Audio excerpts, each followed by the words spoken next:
Hello students, how are you. आज हम पुनः क्लास 10th के टेक्स्ट बुक से द ब्लैक एरोप्लेन जो टू स्टोरीज अबाउट फ्लाइंग, जो दो पार्ट में है, जो दो कहानियां हैं, इसमें दो स्टोरीज हैं। उसमें से एक स्टोरी हमने पढ़ लिया, his first flight. His first flight में हमने देखा कि किस प्रकार एक छोटी सी जो चिड़िया है, जो सिंगल पंछी जो है, वो अपनी पहली उड़ान भरने में कैसे उसे दिक्कतों का सामना करना पड़ता है। और उड़ान भरने की दूसरी जो स्टोरी उसमें है वो है द ब्लैक एरोप्लेन। इसमें नरेटर जो है, यानी कि इस कहानी को जो नरेट कर रहे हैं, इस कहानी का जो वर्णन कर रहे हैं, वो खुद लेखक ही हैं। लेखक खुद इस कहानी का कैरेक्टर है। मेन कैरेक्टर जो है वो लेखक ही है, जो पायलट है। लेखक क्या है?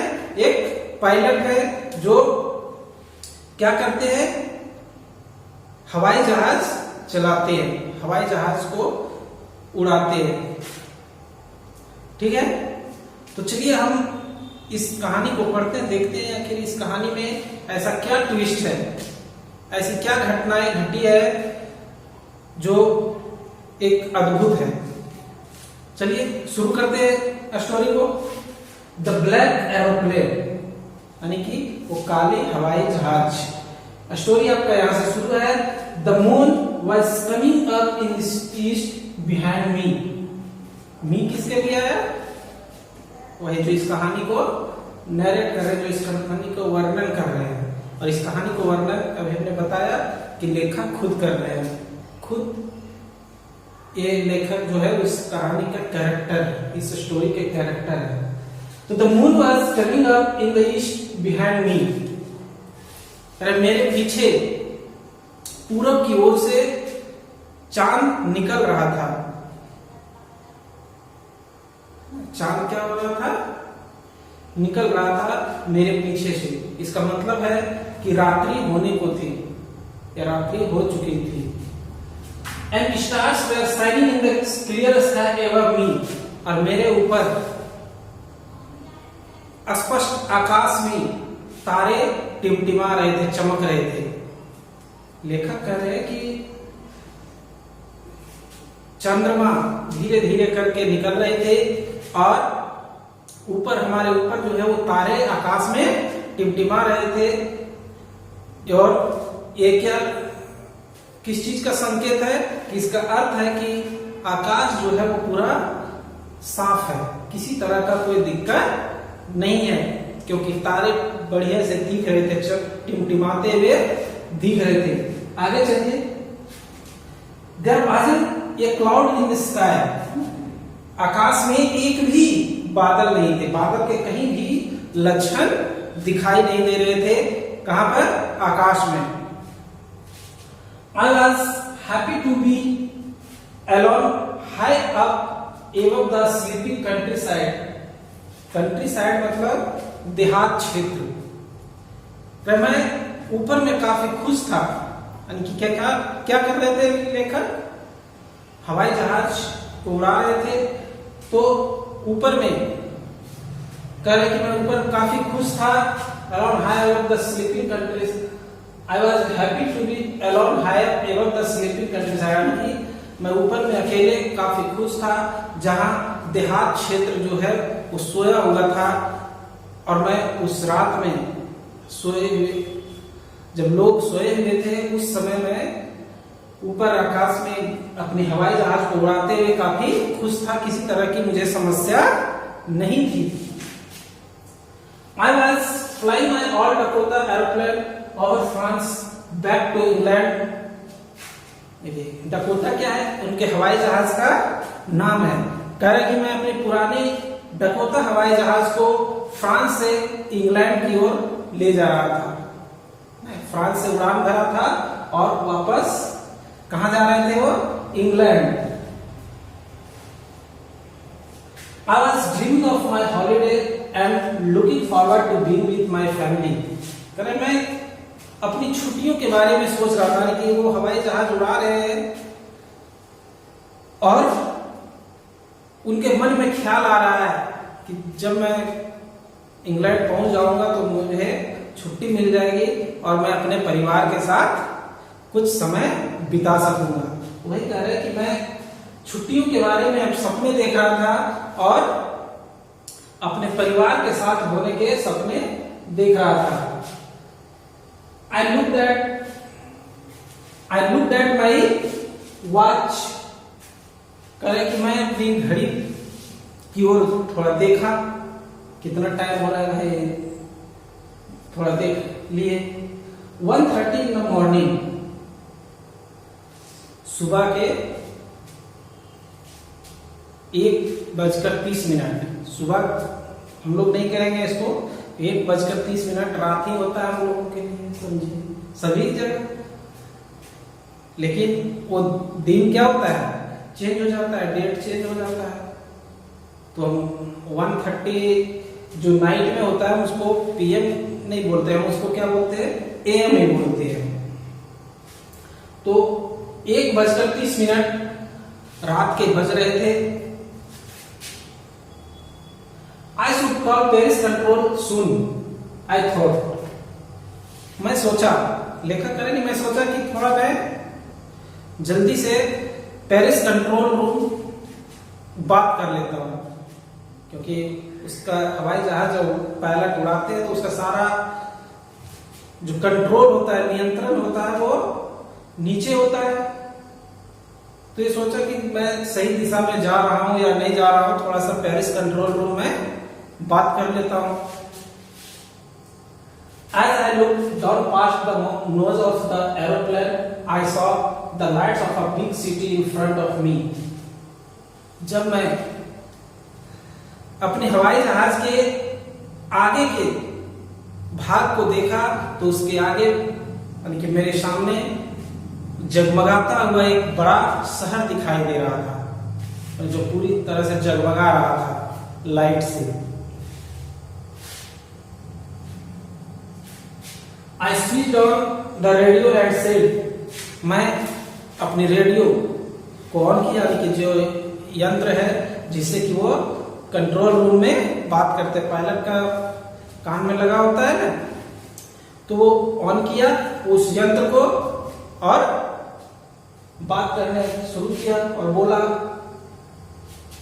क्या बोला, पेरिस कंट्रोल डकोटा DS-088 है, यानी कि उनके एरोप्लेन का जो नंबर था वो क्या था, डकोटा DS-088।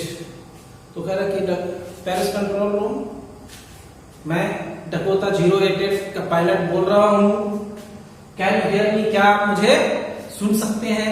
जो वहां कंट्रोल सेंटर में, जो नियंत्रण कक्ष में जो व्यक्ति जिससे संपर्क स्थापित हुआ था लेखक का, उससे वो बातें कर रहा है कि क्या आप मुझे सुन सकते हैं। I am on my way to England over. वो कह रहा कि मैं इंग्लैंड के रास्ते पर हूं, क्या आप मुझे सुन रहे हैं। The voice from the radio answered me immediately। तो उस रेडियो से, उस यंत्र से मुझे तुरंत उत्तर मिला, DS-088 कि DS-088 I can hear you, मैं आपको सुन सकता हूं। You ought to turn 12 degrees west now, DS-088 over। और DS-088 आपको अब यहां से 12 डिग्री किधर की ओर मुड़ जाना चाहिए, वेस्ट ना, यानी कि आप जहां पर हैं उस जगह से आप 12 डिग्री पश्चिम की ओर मुड़ जाइए। कहां से आवाज आया, नियंत्रण कक्ष से, कंट्रोल रूम से, कि आप सही दिशा में जा रहे हैं, कोई दिक्कत नहीं है, बस अब जहां पहुंच गए हैं वहां से 12 डिग्री पश्चिम घूम जाइए। I checked the map and the compass, switched over to my second and last fuel tank and turned the Dakota 12 degrees west towards England। अरे मैं कंपास, तो कंपास दिशा सूचक यंत्र, मैं दिशा सूचक यंत्र को देखा और किसको देखा, मैप और मानचित्र और दिशा सूचक यंत्र को देखा। Switch over to my second and last fuel tank, और दूसरा और अंतिम ईंधन के टंकी को चालू कर दिया। हवाई जहाज में ईंधन के फ्यूल के 2 टैंक होते हैं, तो एक टैंक समाप्त हो चुका था तेल, अब दूसरे टैंक को ये चालू कर दिया था। And turn the Dakota 12 degrees west towards England, और अपनी डकोटा हवाई जहाज को, डकोटा एरोप्लेन को लेखक ने क्या किया, 12 डिग्री पश्चिम की ओर मोड़ दिया। I be time for breakfast I thought, मैं सोचा, लेखक करेंगे मैं सोचा कि मैं सुबह में नाश्ते के समय, नाश्ते पर समय पर उपलब्ध रहूंगा, यानी कि I be in time for breakfast, मैं नाश्ते पर समय पर पहुंच जाऊंगा। I a good big English breakfast, और एक बहुत ही शानदार अंग्रेजी नाश्ता होगा मेरे लिए। ये सारे सपने वो देखते जा रहे हैं और इंग्लैंड के रास्ते पर चलते जा रहे हैं। Everything was going well, it was an easy flight, सब कुछ आराम से चल रहा था, यह बहुत ही आसान उड़ान था, कॉमन था, नॉर्मल था सब कुछ, यानी कि इसी तरह से अगर चलते रहते तो समय पर वो अपना इंग्लैंड पहुंच जाते। Paris was about 150 kilometers behind me when I saw the clouds. अब पेरिस, यानी कि फ्रांस की जो राजधानी है पेरिस, जहां से उड़ान भरा था अपने हवाई जहाज से लेकर, तो कह रहे कि Paris was about 150 kilometers behind me. अब पेरिस मुझसे 150 किलोमीटर पीछे हो गया था, यानी कि पेरिस से 150 किलोमीटर ये आगे निकल गए थे। When I saw the clouds, तभी मैं बादल देखा,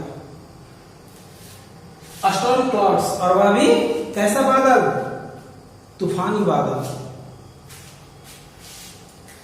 They were huge, they looked like black mountains standing in front of me across the sky. They were huge, वे विशाल थे, huge मतलब विशाल। They looked like black mountains standing in front of me across the sky, और आकाश के उस पार मेरे सामने वो विशाल पहाड़ की तरह खड़े थे। कौन? ये बादल। I knew I could not fly up and over them, and I did not have enough fuel to fly around them to the north or south. मैं जानता था कि मैं उन बादलों से ऊपर नहीं उड़ सकता, और ना ही उन बादलों से उत्तर या दक्षिण की ओर होते हुए जा सकता हूं। क्यों नहीं जा सकते थे? I did not have enough fuel to fly around them to the, क्योंकि मेरे पास उतना पर्याप्त ईंधन नहीं थे कि बादल जहां है उसको छोड़ करके किनारे किनारे से, उसके साइड से नॉर्थ या साउथ होकर के निकल जाए, इतना ईंधन भी नहीं था, बीच में ही अटक जाते, और उन बादलों से ऊपर भी नहीं उड़ सकते थे। तो ये समस्या खड़ी हो गई है लेखक के सामने। I ought to go back to Paris, I thought. मैं सोचा कि मुझे वापस पेरिस लौट जाना चाहिए, but I wanted to get home. परंतु मैं वो पहले सोचे कि मुझे तो पेरिस वापस लौट जाना चाहिए, क्योंकि वे 150 किलोमीटर ही वहां से आगे निकले हैं। लेकिन फिर ये क्या, इनके मन इच्छा क्या थी, घर पहुंचना चाहते थे। I wanted that breakfast, मुझे वो नाश्ते चाहिए था, यानी कि वो ब्रेकफास्ट तक, नाश्ते तक पहुंचने का पूरा मन बना लिया था लेखक ने। I'll take the risk, I thought. मैं सोचा, लेखक कह रहे कि मैं सोचा कि मैं खतरे लूंगा, अब चाहे जो हो जाए, और समय पर घर पहुंचने का प्रयास करूंगा, और इसके लिए मुझे खतरा लेना पड़े तो लूंगा।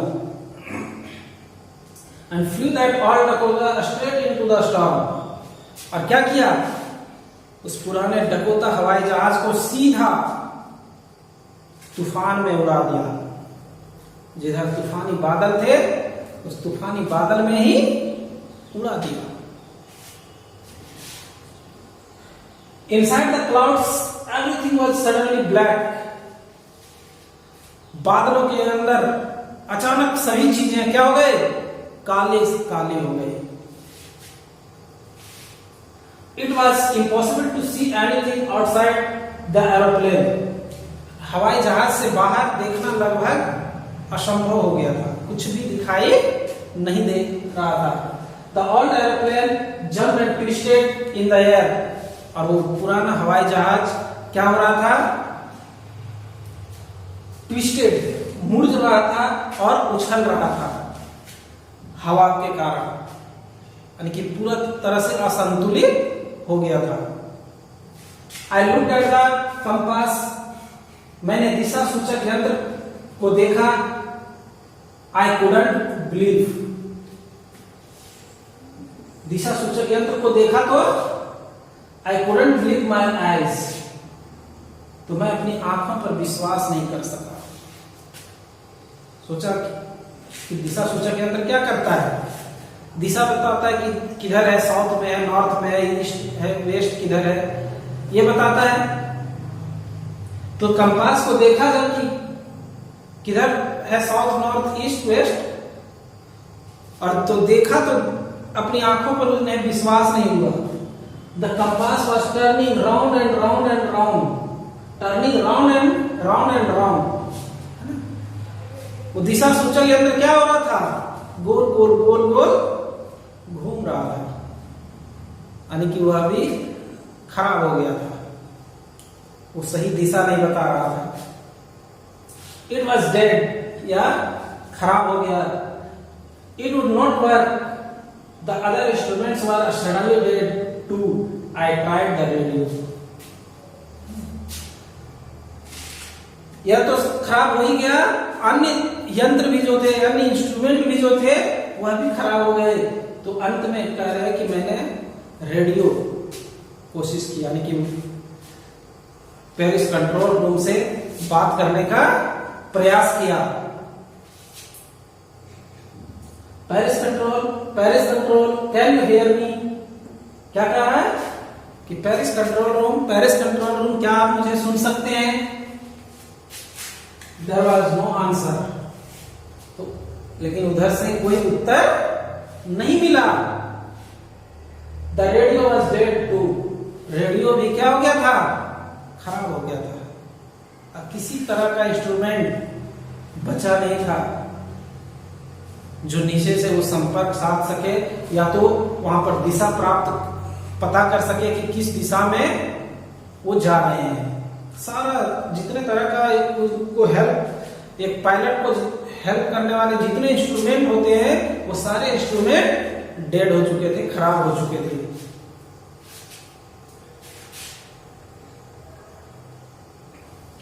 The radio was dead. I had no radio, no compass, and I could not see where I was. ना तो मेरे पास रेडियो था, ना कंपास था, ना तो दिशा सूचक यंत्र था, और ना ही and I could not see where I was, और ना ही मैं देख पा रहा था कि मैं कहाँ था, किस जगह पे मैं हूं, ये भी मुझे पता नहीं था।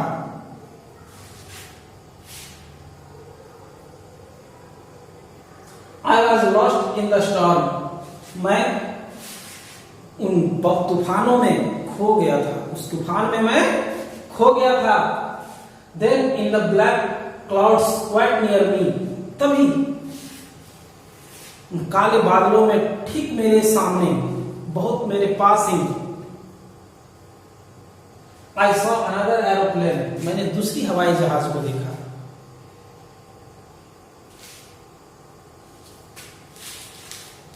It had no lights on its wings, but I could see it flying next to me through the storm. इसके it had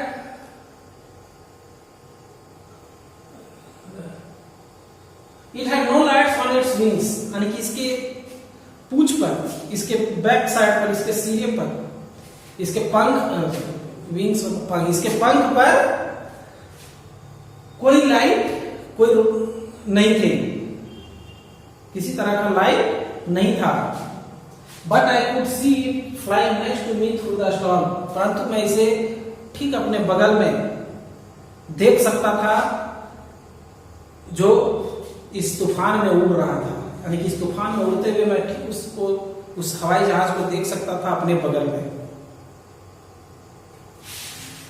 I could see the pilot's face turned towards me, मैं कह रहा कि वो जो दूसरा हवाई जहाज था, उस हवाई जहाज के पायलट के, यानी कि उसके चालक के चेहरे को मैं देख सकता था जो मेरी तरफ ही मुड़ा हुआ था। I was very glad to see another person, मैं दूसरे व्यक्ति को देखकर काफी खुश हुआ, होना ही था।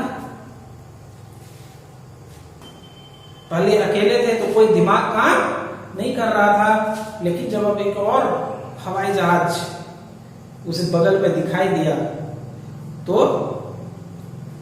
हिम्मत हुआ कि चलो अब जो भी होगा समस्या हम मिलजुल करके सॉल्व करेंगे। He lifted one hand and waved, तो उस हवाई जहाज का जो पायलट था उसने एक हाथ को उठाया और हिलाया, ऐसे वेव किया। Follow me, he was saying, वह बोल रहा था मेरे पीछे चलो, मेरा पीछा करो।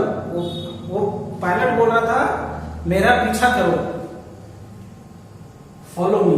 ही knows that I am lost, I thought, मैं समझता हूं कि शायद उसे पता चल गया था कि मैं खो गया हूं, कि मुझे समस्या आ गई है, मैं इस तूफानी बादल में खो गया हूं, शायद उसको पता चल गया था। He is trying to help me, और वह he is trying to help me, वह मेरी मदद करना चाह रहा था। वो जो दूसरा पायलट था वो शायद लेखक की मदद करना चाह रहा था, ये लेखक सोच रहे हैं। तो चलिए आज हम इस स्टोरी को यहीं पर एंड करते हैं। कल इसको दूसरे पार्ट में हम पढ़ेंगे आगे और इसको वही समाप्त करेंगे, उसके बाद इसका क्वेश्चन आंसर करेंगे। आप अच्छे तरीके से इसे स्टोरी को समझने का प्रयास कीजिए, इससे बहुत सारे क्वेश्चंस भी आते हैं और आप इसको जब समझेंगे तभी इसका अच्छे तरीके से क्वेश्चन और आंसर कर सकते हैं। बहुत सारे ऐसे क्वेश्चंस आएंगे इसमें, जैसे ये जो पैसेज आता है इसमें विशेष करके तो बहुत सारे ऐसे क्वेश्चन आएंगे जो तो आपको लिखाया जाएगा नहीं। अगर आप स्टोरी बढ़िया से समझे रहेंगे तो चाहे नया क्वेश्चन भी वो डिजाइन कर दे तो आप उसको अच्छे तरीके से बना सकते हैं क्वेश्चन को। ठीक है, यही आज समाप्त करते हैं। कल अगले भाग को हम देखेंगे। Thank you.